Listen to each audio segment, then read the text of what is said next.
एक बार फिर से आप लोगों के बीच मौजूद हूं मैं, आपका हमराज आरजे अवला 90.4 मेगाहर्ट्ज कम्युनिटी रेडियो ज्ञानवाणी यानी कि ज्ञान की वाणी पर आप लोगों के पास लेकर आया हूं CPR यानी कि करंट पल्स रेडियो। ये खबर है हम लोगों के पास आती है BBC हिंदी के माध्यम से। हम उनका शुक्रिया अदा करते हैं और उनको धन्यवाद करते हैं।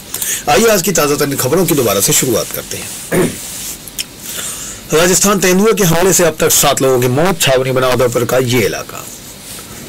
राजस्थान के उदयपुर जिला मुख्यालय से करीब 40 किलोमीटर दूर गोगुंदा थाना क्षेत्र के लोग इन दिनों तेंदुए के हमलों से बेहद दहशत में हैं। 18 सितंबर से 1 अक्टूबर के बीच इस क्षेत्र के विभिन्न गांवों में तेंदुए के हमलों में 7 लोगों की मौत हो चुकी है, जिनमें बच्चे, महिलाएं और बुजुर्ग शामिल हैं। तेंदुए को पकड़ने के लिए वन विभाग और प्रशासन ने बड़े पैमाने पर अभियान शुरू किया है, जबकि सेना और पुलिस की टीमें शार्प शूटरों के साथ इलाके में तैनात है। बढ़ते हमलों को देखते हुए 1 अक्टूबर को राज्य के प्रधान मुख्य वन संरक्षक PCCF पवन कुमार उपाध्याय ने तेंदुए को गोली मारने के आदेश जारी कर दिए हैं। BBC की टीम ने इस क्षेत्र का दौरा कर ये जानने का प्रयास किया कि इस इलाके के लोग किस हद तक दहशत में हैं और प्रशासन कौन कौन से कदम उठा रहा है। घरों में कैद हैं लोग, छावनी में तब्दील हुए गांव। गोगुंदा थाना क्षेत्र के केलवों का खेड़ा और राठौड़ों का गोड़ा गांव में 2 दिनों के भीतर तेंदुए के हमले में 2 लोगों की मौत हो चुकी है, जिसके बाद से वन विभाग, सेना और राजस्थान पुलिस की कई टीमें शूटरों के साथ यहां तैनात हैं। वन विभाग के अधिकारियों का कहना है कि इंसान पर हमला करने वाला तेंदुआ इसी इलाके में सक्रिय है। उसे पकड़ने के लिए जंगलों और पहाड़ियों में बड़े स्तर पर सर्च ऑपरेशन जारी है। हालांकि 4 दिनों के बाद भी कोई सफलता हासिल नहीं हो सकी है। केलवों का खेड़ा और राठौड़ों का गोड़ा के ज्यादातर ग्रामीण अपने घरों में कैद हो चुके हैं। गांव की सड़कों पर सन्नाटा पसरा हुआ है, जबकि सरकारी गाड़ियों का आना जाना कुछ दिनों से लगातार जारी है। गांव से बाहर हथियारबंद पुलिसकर्मी तैनात है, जबकि ऊंची छतों और पहाड़ियों पर सेना और पुलिस के शार्प शूटर तैनात किए गए हैं। दूरबीन और ड्रोन से आसमान से भी नजर रखी जा रही है। गांव के आसपास के जंगल और ऊंची पहाड़ियों में सेना, पुलिस और वन विभाग की टीम हथियार और लाठियों के साथ दिन रात सर्च ऑपरेशन चला रही हैं। राठौड़ों के गुड़ा गांव के सरकारी और स्कूल में पुलिस, प्रशासन और वन विभाग के अधिकारियों ने बेस कैंप बनाया है। कैसा चलाया जा रहा है सर्च ऑपरेशन? सुबह से ही सर्च ऑपरेशन शुरू होता है और दोपहर में थोड़ा आराम के बाद नई रणनीति तैयार की जाती है। फिर रात भर तेंदुए की तलाश जारी रहती है। SDM नरेश सोनी बताते हैं कि हम एक योजनाबद्ध तरीके से काम कर रहे हैं। तेंदुए की मूवमेंट इसी इलाके में है, इसलिए हम उसे पहाड़ियों के 3 ओर से घेर रहे हैं और दूसरी ओर शूटर तैनात किए गए हैं। तेंदुए को जंगल से बाहर निकलने के लिए ढोल और पटाखों का इस्तेमाल किया जा रहा है, ताकि वो बाहर आए और उसे ट्रैंकुलाइज या शूट किया जा सके। गिरिंग सर्कल के डिप्टी SP गजेंद्र राव ने कहा है, 3 दिन से राठौड़ों के गुड़ा में हमारा ऑपरेशन जारी है। वन विभाग की टीम में प्रशासनिक अधिकारी और राजस्थान पुलिस, आर्मी के जवान और शूटर तैनात है। 8 शूटर पुलिस के हैं, आर्मी के 12 जवान और वन विभाग के शूटर भी शामिल हैं। District forest officer Ajay Chittaura ने कहा है कि 1 तारीख की घटना के बाद हमने पहाड़ी को 3 तरफ से घेरा है। जहां भी गैप था वहां पुलिस और वनकर्मी तैनात कर दिए गए, ताकि कोई भी मूवमेंट दिखे तो वो कैप्चर हो जाए। SDM गोगुंदा नरेश सोनी ने बताया कि हमारे पास एक पूरा प्लान है। आखिरी मौत जहां हुई थी, हमने शव को 5 घंटे तक नहीं उठाया और 3 जगह से घेर कर इंतजार किया, क्योंकि ये माना जाता है कि तेंदुआ शव के पास लौट कर आता है, लेकिन वो नहीं आया।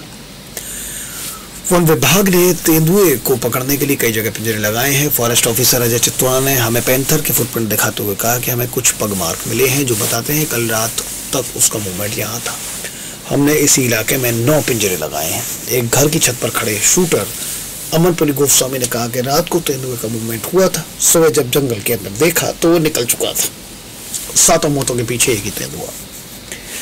तेंदुए के शुरुआती हमले में उस इलाके में 3 लोगों की मौत के बाद पुलिस, प्रशासन और वन विभाग सक्रिय हो गए। उन डीथल गांव से 4 तेंदुओं को पकड़ा गया और ये माना गया कि अब हमले रुक जाएंगे, लेकिन हाल के दिनों में हमले फिर से शुरू हो गए हैं। District forest officer Ajay Chittaura ने BBC को बताया कि हमने 3 तेंदुए पकड़े थे। एक बच्चे की मौत के बाद वहां से एक मादा तेंदुए को भी पकड़ा गया था, लेकिन उसके बाद से भी एक बच्ची समेत 3 और लोगों की मौत हुई और सभी को मारने का तरीका एक जैसा था। DSP गजेंद्र सिंह राव ने बताया था, विशेषज्ञों के मुताबिक 7 मौतों के पीछे एक ही तेंदुआ हो सकता है। वन विभाग की टीम के साथ मौजूदा वाइल्ड लाइफ डॉक्टर हिमांशु ने कहा है, जिन 4 तेंदुओं को पकड़ा गया उनमें से 2 तेंदुए काफ़ी उम्र दराज हैं और उनके केनाइन घिस चुके हैं। उन्होंने आगे बताया कि तेंदुए ह्यूमन किलर हैं या नहीं, इसकी जांच के लिए उनके स्टूल, ब्लड और बाल के नमूने लेकर देहरादून के wild life institute of India को भेजे गए हैं। जांच के बाद से ही इस बारे में पता चल पाएगा। इस बीच 1 अक्टूबर को राज्य के प्रधान मुख्य वन संरक्षक PCC F पवन कुमार उपाध्याय ने इंसानों पर हमला करने वाले तेंदुए को कुछ शर्तों के साथ गोली मारने के आदेश जारी किए हैं। आदेश में बताया गया कि सभी पहलुओं पर विचार विमर्श कर सहमति बनी है कि ये तेंदुआ बाघेरा मानव शिकार के लिए अभ्यस्त हो चुका है, जिसे पकड़ना, ट्रैंकुलाइज यानी बेहोश करना या कहीं और छोड़ना संभव नहीं है। लोगों की जान की सुरक्षा के मद्देनजर तेंदुए को मारना उचित होगा। हालांकि गोली मारने से पहले उसे ट्रैंकुलाइज और ट्रैप करने की कोशिश की जाएगी। ये भी सुनिश्चित किया जाएगा कि जिस तेंदुए को मारा जा रहा है वो वही तेंदुआ हो जो इंसानों पर हमला कर रहा है। कहां हुई हैं ये 7 मौतें? वन विभाग के अधिकारी अजय चित्तौड़ा ने BBC से कहा है कि 19 सितंबर की सुबह गोगुंदा के उंडीथल गांव में एक महिला का शव मिला था। हमारा मानना है कि पहला हमला 18 सितंबर की रात को हुआ था और उसके बाद भिवड़िया और कुंडाऊ गांव में एक 5 साल की बच्ची को तेंदुए ने मार दिया। 19 सितंबर को इसी इलाके में भिवड़िया गांव में 65 साल के खुमाराम को तेंदुए ने शिकार बनाया। 20 सितंबर को उमरिया गांव में 45 साल की हमेरी बाई की भी ऐसे ही मौत हुई। 28 सितंबर को गुर्जर का खेड़ा गांव में एक महिला गट्टू बाई अपने खेतों पर काम कर रही थी, जो कि तेंदुआ उन्हें उठा ले गया था और देर रात उनका शव मिला। 30 सितंबर को राठौड़ों का गुड़ा गांव में एक मंदिर के बाहर सो रहे पुजारी को तेंदुआ उठा ले गया और नजदीक ही उनका शव मिला। 1 अक्टूबर की सुबह करीब 7:30 बजे केलवों का खेड़ा गांव में तेंदुए ने एक महिला पर हमला किया जो घर के बाड़े में पशुओं को बांध रही थी। तेंदुए ने उन्हें मार दिया। अजय चित्तौड़ा कहते हैं कि 1 अक्टूबर के बाद से कोई मौत नहीं हुई है, लेकिन इस बीच इलाके में कई बार तेंदुए ने ग्रामीणों पर हमले किए जरूर हैं। उन्होंने अपनों को खोया है, वे क्या कह रहे हैं? गोगुंदा इलाके के लगभग सभी गांवों में तेंदुए का खौफ फैला हुआ है, खासकर उन गांवों में जहां तेंदुए के हमले से मौतें हुई हैं। आसपास के गांवों तक भी लोग दहशत में हैं और बाहर निकलने से कतरा रहे हैं। बच्चों को स्कूल भेजना बंद कर दिया है। केरवों का खेड़ा गांव की भंवर कंवर जो अपनी बकरिया के पास बैठी हैं और जिनके घर की छत पर शूटर तैनात हैं, बताती हैं कि मेरी जेठानी कमला को तेंदुए ने मार डाला। गांव में बहुत डर है, बाहर जाएंगे तो तेंदुआ खा जाएगा, कोई बाहर निकल नहीं रहा है।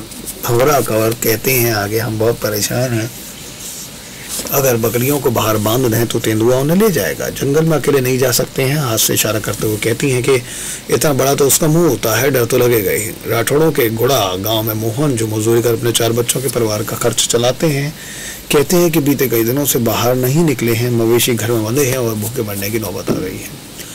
मजदूरी पर नहीं जा रहे हैं क्योंकि डर लग रहा है। गुर्जरों का खेड़ा गांव में 28 सितंबर को गट्टू बाई की तेंदुए से हमले में मौत हो गई थी। यहाँ लोग अभी भी दहशत में हैं। उनके पति मोतीलाल, जो लगभग 75 साल के हैं, बताते हैं कि एक हाथ से ठीक से काम नहीं कर सकते थे, इसलिए उनकी पत्नी खेती का काम करती थी। वो बताते हैं चेहरा हाथ सब खा गया था। उनके बेटे देवीलाल कहते हैं कि रात को पिता ने बताया कि माँ घर नहीं आई। गाँव वालों ने ढूंढा और घास काटने का औजार मिला। खून बिखरा हुआ था। रात 9 बजे शव मिला जिसमें कुछ नहीं बचा था। दोनों हाथ और मुंह खा गया था। गला कटा हुआ था। अर्जुन सिंह, जो इसी गांव के निवासी हैं, कहते हैं कि कई दिनों से घरों से बाहर नहीं निकले हैं। बच्चे स्कूल नहीं जा रहे हैं। हम चाहते हैं कि जल्द से जल्द तेंदुए को पकड़ा जाए, वरना ये घटनाएं यूं ही जारी रहेंगी। हम तो 50 लाख रुपए और नौकरी की मांग करते हैं।